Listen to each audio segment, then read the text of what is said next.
In-upload sa isang website ang mga na-hack na datos mula po sa PhilHealth. Ang sabi ng DICT, nasa 600 gigabytes ang laki o dami ng uploaded na PhilHealth files. Nasa frontline balitang yan, Camilo Samonte. Dito sa website ng Austin Corp, in-upload ang mga nahack na data mula sa PhilHealth. Mahigit 40 minutes ang video kung saan makikita ang mga ID picture, bank cards, detalye ng empleyado ng PhilHealth, mga resibo at ilang transaksyon ng ahensya. Nauna nang sinabi ng Austin Corp na galing ang mga material na ito sa Medusa Ransomware Group. In-upload ang mga datos 2 araw matapos mapaso ang deadline para sa hinihiling nilang 17 milyong piso.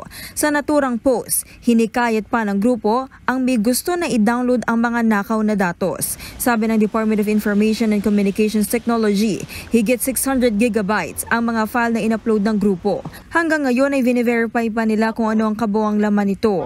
Yung mga memos, let's call it working files, no? May mga nakita kami mga payroll. May mga nakita kaming pictures. May mga pictures nga ng mga ng mga GSIS cards, PhilHealth ID ng mga empleyado. Unfortunately, yung PhilHealth ID may picture, may address, may employee number, di ba? May mga worksheets na pinapakita yung mga transaksyon ng PhilHealth sa mga ospital, mga payment dues. Hindi naman daw apektado ang database ng mga member ng PhilHealth, pero may ilan daw na nailabas sa transactional members information. Meron din mga members information, pero subset lang ito. Again, I would like to reiterate, yung mismong database kasi is ng mga PhilHealth members is not hit eh. Pero meron pa rin mga na-leak na mga members information. Nauna nang sinabi ni Undersecretary D na step-by-step ang hacking activities.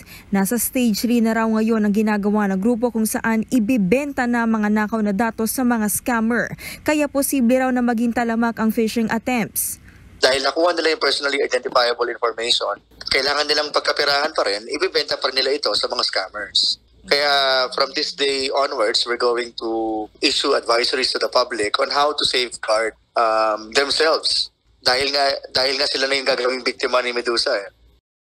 Tinutulungan na rin ng DICT ang PhilHealth sa pag-scan ng kanilang mga system para matiyak na secure na ito. Payo naman ng grupong Scam Watch Philippines, maging mapagmatyag sa mga natatanggap na text at email na may kasamang links. Nagbabalita mula sa Frontline, Camille Samonte, News 5. Mga kapatid, Ed Lingaw po, maging maalam at may pakialam sa mga napapanahong balita sa ating bansa.